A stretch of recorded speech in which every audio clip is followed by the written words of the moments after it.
शनिदेव महाराज की कहानी।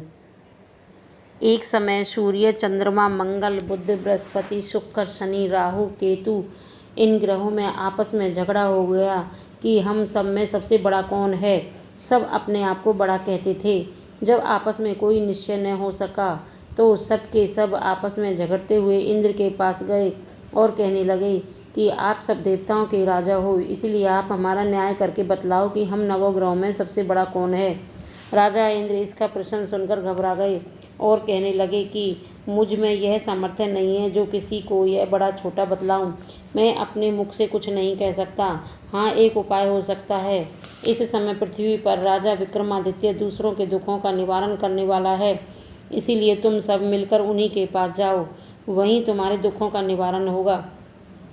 ऐसा वचन सुनकर सभी ग्रह देवता चलकर भूलोक में राजा विक्रमादित्य की सभा में जाकर उपस्थित हुए और अपना प्रश्न राजा के सामने रखा। राजा उनकी बात सुनकर बड़ी चिंता में पड़ गए कि मैं अपने मुख से किसको बड़ा और किसको छोटा बतलाऊं। जिसको छोटा बतलाऊंगा वही क्रोध करेगा, परंतु उनका झगड़ा निपटाने के लिए एक उपाय सोचा। चांदी, कांसा, पीतल, शीशा, रांगा, जस्ता, अभ्रक और लोहा, नवों धातुओं के 9 आसन बनाए। सब आसनों को क्रम से जैसे सोना पहले और लोहा सबसे पीछे बिछाए गए। इसके पश्चात राजा ने सब ग्रहों से कहा कि आप सब अपने अपने सिंहासनों पर बैठिए। जिसका आसन सबसे आगे वह सबसे बड़े और जिसका आसन सबसे पीछे वह सबसे छोटा जानिए, क्योंकि लोहा सबसे पीछे था और वह शनिदेव का आसन था। इसलिए शनिदेव ने समझ लिया कि राजा ने मुझको सबसे छोटा बना दिया है। इस पर शनि को बड़ा क्रोध आया और कहा कि राजा, तू मेरे पराक्रम को नहीं जानता।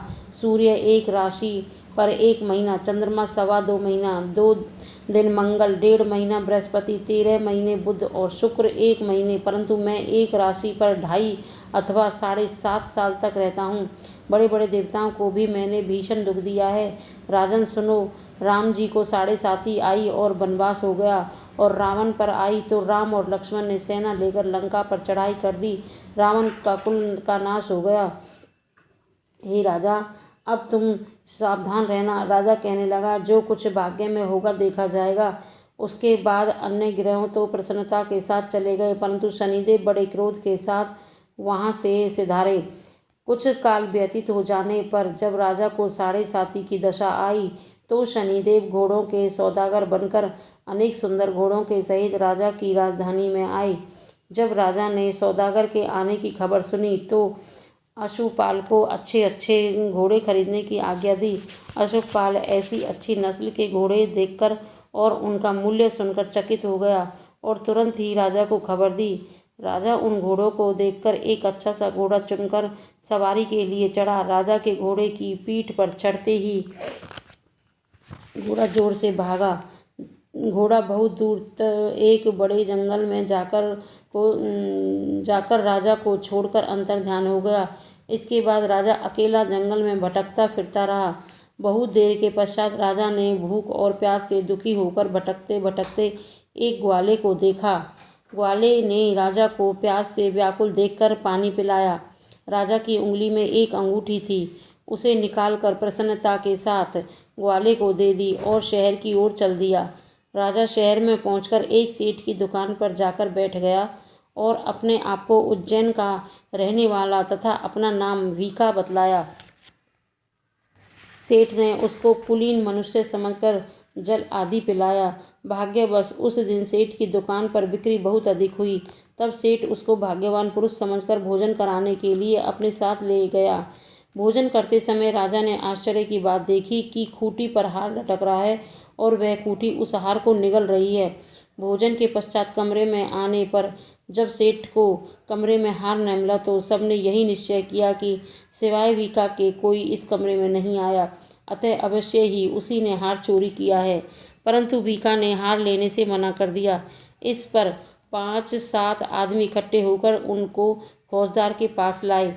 फौजदार ने उसको राजा के सामने उपस्थित कर दिया और कहा कि ये आदमी तो भला प्रतीत होता है, चोर मालूम नहीं होता, परंतु सेठ का कहना है कि इसके सिवाय और कोई घर में आया ही नहीं, अवश्य ही इसी ने चोरी की है। तब राजा ने आज्ञा दी कि इसके हाथ पैर काटकर चौरंगियां किया जाए। राजा की आज्ञा को तुरंत पालन किया गया और वीका के हाथ पैर काट दिए गए। इस प्रकार कुछ काल व्यतीत होने पर एक तेली उसको अपने घर ले गया और कोलू पर उसको बिठा दिया। वीका उस पर बैठा हुआ जो बांध से बैल हाँकता रहा। शनि की दशा समाप्त हो गई और एक रात को वर्षा ऋतु के समय वह मल्हार राग गाने लगा। उसका गाना सुनकर उस शहर के राजा की कन्या उस राग पर मोहित हो गई और दासी को खबर लेने को भेजा कि शहर में कौन गा रहा है। दासी सारे शहर में फिरती फिरती क्या देखती है कि तेली के घर में चौरंगिया राग गा रहा है। दासी ने महल में आकर राजकुमारी को सब वृत्तांत सुना दिया। बस उसी क्षण राजकुमारी ने अपने मन में यह प्रण कर लिया कि चाहे कुछ भी हो मैं इस चौरंगिया के साथ विवाह करूंगी। प्रातःकाल होते ही जब दासी ने राजकुमारी को जगाया तो राजकुमारी अनशन व्रत लेकर पड़ी रही। तब दासी ने रानी के पास जाकर राजकुमारी के न उठने का वृत्तांत कहा। रानी ने तुरंत ही वहां पर आकर राजकुमारी को जगाया और उसके दुख का कारण पूछा। तो राजकुमारी ने कहा कि माता जी, मैंने यह प्रण कर लिया है कि तेली के घर में जो चौरंगिया है उसी के साथ विवाह करूंगी। माता ने कहा, पगली, यह क्या बात कह रही है? तुझको किसी देश के राजा के साथ ब्याह जाएगा। कन्या कहने लगी कि माता जी, मैं अपना प्रण नहीं तोड़ूंगी। माता ने चिंतित होकर यह बात राजा को बताई। जब महाराज ने भी आकर यह समझाया कि मैं अपनी अभी देशांतर में अपने दूत भेजकर सुयोग्य, रूपवान एवं बड़े से बड़े गुणी राजकुमार के साथ तुम्हारा विवाह करूंगा, ऐसी बात तुमको कभी नहीं विचारनी चाहिए। कन्या ने कहा, पिताजी, मैं अपने प्राण त्याग दूंगी परंतु दूसरे से विवाह नहीं करूंगी। इतना सुनकर राजा ने क्रोध से कहा, यदि तेरे भाग्य में ऐसा ही लिखा है तो जैसी तेरी इच्छा हो वैसा ही कर। राजा ने तेली को बुलाकर कहा कि तेरे घर में जो चौरंगिया है उसके साथ मैं अपनी कन्या का विवाह करना चाहता हूँ। तेली ने कहा कि यह कैसे हो सकता है? कहाँ आप हमारे राजा और कहाँ मैं एक नीच तेली? परंतु राजा ने कहा कि भाग्य लिखे को कोई नहीं टाल सकता। अपने घर जाकर विवाह की तैयारी करो। राजा ने उसी समय तोरण और बंधनवार लगवाकर अपनी राजकुमारी का विवाह चौरंगिया बना विक्रमादित्य के साथ कर दिया। रात्रि को जब विक्रमादित्य और राजकुमारी महल में सोए तो आधी रात के समय शनिदेव ने विक्रमादित्य को स्वप्न दिया कि राजा, कहो, मुझको छोटा बतलाकर तुमने कितना दुख उठाया। राजा ने क्षमा मांगी।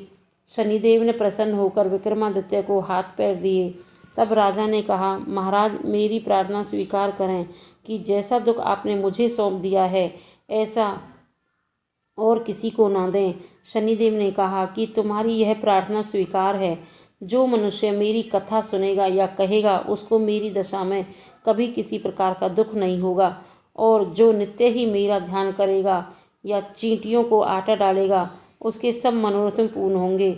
इतना कहकर शनिदेव अपने धाम को चले गए।